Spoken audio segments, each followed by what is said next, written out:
Alright, so today we just got new dev notes. I'm assuming it's gonna be something, real short. They've been talking about how they this year are gonna be focusing more on releasing more content and stuff like that than obviously last year, which was pretty dry. But let's see. So about the collab Tower of God. This was definitely written before the collab actually came out, so I don't know if they could address the fact that everyone dislikes the new Zahard. Like, I've been looking around and seeing if it's just like our community that, finds him a little unusable. But now the Japanese players also are complaining that he's not really good. And hopefully they'll address it, but I don't know. Maybe not. At the time this developer note is published, we believe players are enjoying the collab. Although it's a bit late, we would like to provide a brief introduction to Tower of God collab.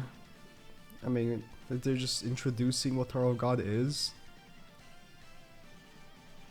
As mentioned in the previous dev note, the collab update will be unveiled after several months of detailed discussions of the original work. Okay.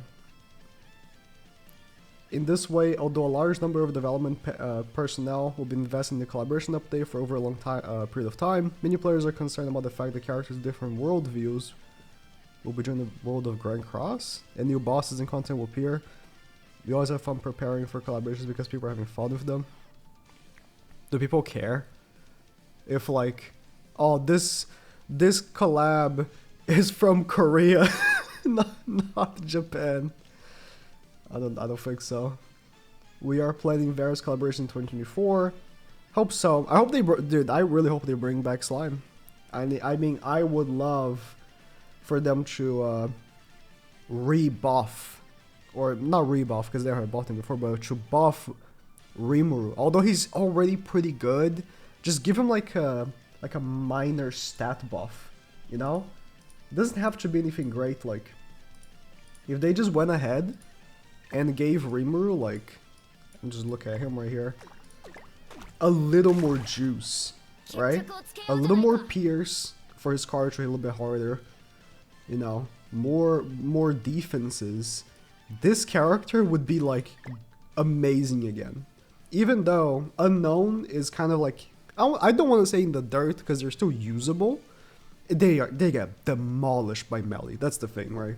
Melee completely counters most of what they do, but Rimuru seems like that he's such a well-designed character that he could make a comeback if he gets like a minor push again.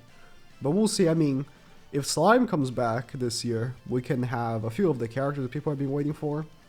The woman with the large personality, I forgot her name, and stuff like that. Oh, dude. There's so many Slime characters that we unfortunately didn't get inside we got Shuna, right? But it is what it is. About new monster battle. I'm assuming this is, yeah, I'm talking about Ragnarok. This is gonna be is it fifth? Yeah, fifth beast, right? We would like to provide more details about the new monster battles that were introduced as the content update items for the first half of the year. Sorry, I'm really hard to read right now because I just woke up. I thought the caffeine was going to be enough, but I guess no. In the previous dev note, yeah, they talked about some of the other content they've been talking about making. Obviously the Demon King was one of the planned contents for last year, and now we got that already. The new monster that will be unveiled is the fifth monster, is Ratatosk. Sounds like a Pokemon, who lives in the world tree of Ragnarok, whose appearance is reminiscent of a squirrel, is a hateful and ferocious creature that lives in the base of the world tree and causes chaos amongst other magical beasts. The thing about demonic beasts, right? One thing I wish they kept with the demonic beasts is, the separation of, okay, bird is for humans and unknown. Deer is for goddesses and fairies. And then dogs is for giants and demons.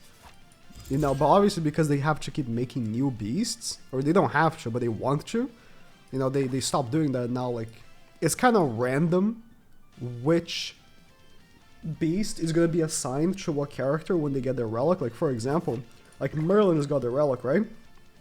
She's a fast level. I guess it makes sense that she got for the newest beast, even though Bird is the one that usually covers unknown. But then you look at what was another recent relic we got?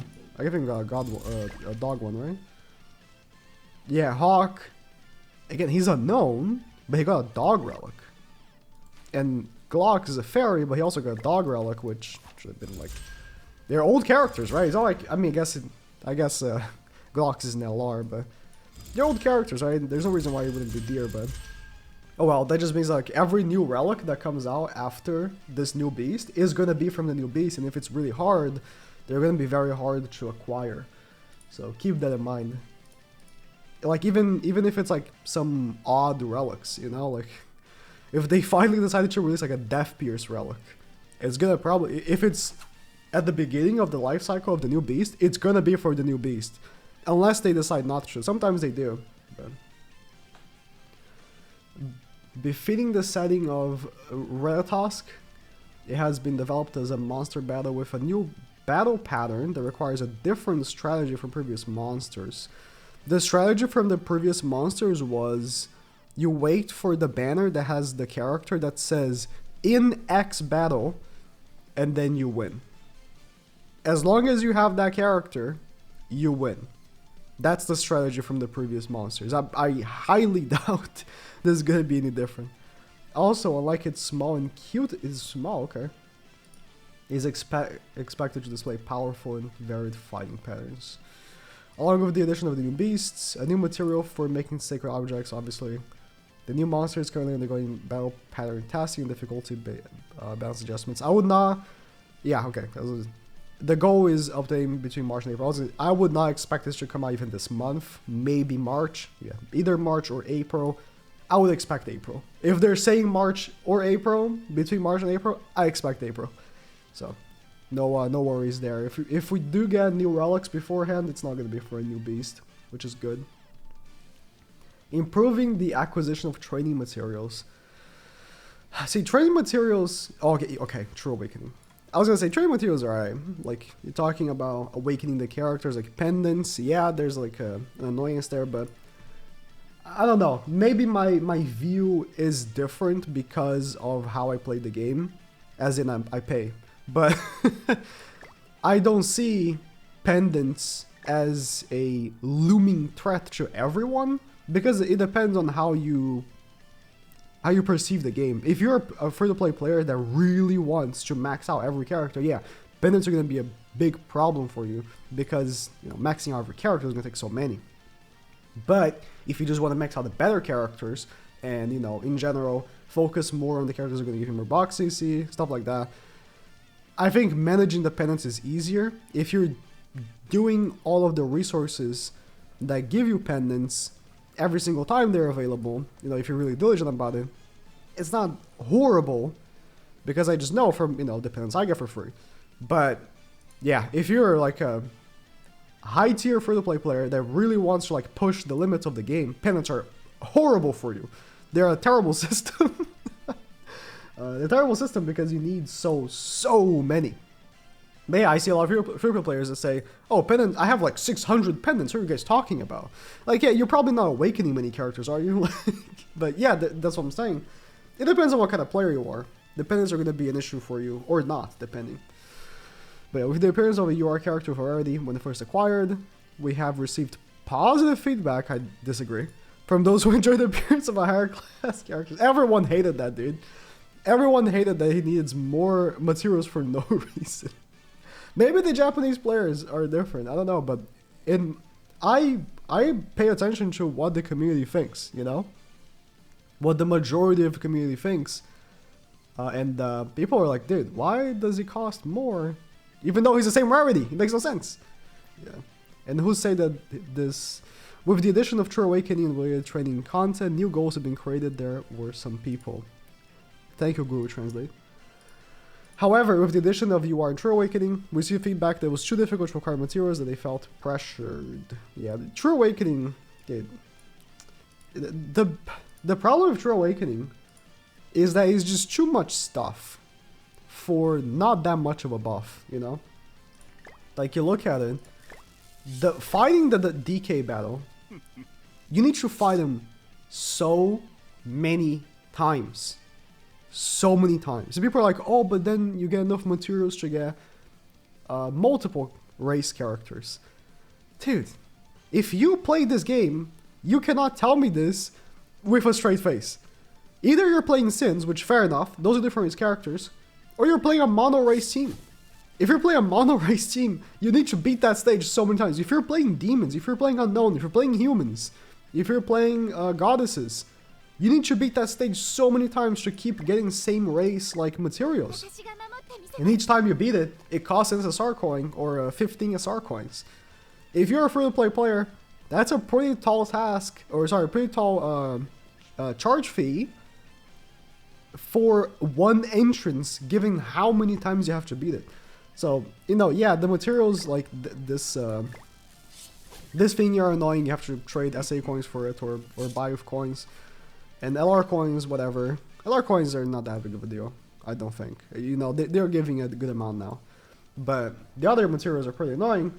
If they're not addressing DK getting like a higher drop rate, then I don't know what else, right? In particular, there are comments complaining about the lack of trading materials such as evolution necklaces and super awakening coins. Yeah, super awakening coins, because you need to trade so many. Yeah, it's a problem. A request for the True Awakening update to expand the places where you can obtain legend seals. Again, for me the biggest issue is how many times you have to beat the DK fight. Like, the DK fight should drop way more than it does. I don't want the DK fight to be nerfed, right? They could make it easier so it's faster to beat it, but that doesn't change the fact that it's still going to cost you coins at each and every time that you go in, right? I would think it's much better to actually increase how much it drops. We're currently working on improving the existing content, modifying and simplifying it. In this process, we're preparing to upwardly adjust the amount of key trading materials that can be acquired. I hope that does mean he drops more.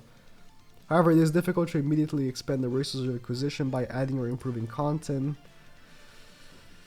I'm just gonna, this is like PR speak for the most part. Regarding Legend Seals, NLR, Evolution and True Awakening, we're planning to add locations and stuff, whatever. We're continuing to provide support and alleviate the burdens. This is the thing, right? There was, this is the end of the dev notes. There was like a bunch of like very hard pushback against True Awakening specifically when it came out, and I talked about, you know, the issues with it, but I didn't partake on a very serious like movement because I just know how this game works. We've been with this game for years. They release a new system, you know, it might be good or it might be bad. If it's bad, very likely they're gonna improve upon it with the upcoming updates. We've seen this with Super Awakening. If you are not an OG player, you might not remember how bad Super Awakening was at launch. I have all the characters Super Awakening, so, I mean, okay, Liz, right? Super Awakening, let's say I had this Liz 1-6, how do I not have a 6-6, okay. Let's say I have this Liz 1-6, that meant I could only Super Awaken her 1. That's how the system worked. If you didn't have the character, at the time it was only Super Awaken 3, the most, I think. If you didn't have the character 3-6, you couldn't Super Awaken 3 them. And then everyone was like, dude, does that mean that when Super Awakening 6 comes out, if you don't have the character 6-6, you can't Super Awaken 6 the character? That's stupid. And they changed it. Do you know why? Because it was a garbage system. Boy, I do have a dupe for her. Oh. It was a garbage oh, I guess I'm sick. It was a garbage system, and they changed it. And they made Super Awakening better with the upcoming updates. They give more SA coins now. Stuff like that, you know? Like, they do improve. Like, there should be pushback. There should be an explanation to the devs, like, dude, this is not okay because of this, you know? But I just know that they probably even know before the system comes out, okay, this is how the system is gonna launch, this is the period of time where it's still gonna be bad, so that we can siphon money from the whales. And this is when we start alleviating the process. They have like a whole system down, I'm guessing. I don't know. But yeah, with True Awakening, I assume with the upcoming updates, it's gonna get better. And by the time True Awakening 2 comes out, because as we seen from a sort of leak, this is like Super Awakening where it's gonna be more stars, it's gonna just be one. Hopefully by then it's gonna be a much more fair and usable system. But that's it for the dev notes. Really do hope they improve upon the DK fight. That's the biggest thing for me. I don't mind being the fight. It's fine. Just drop more. Like dropping, like having the chance to get like 3 of one that I need is just garbage.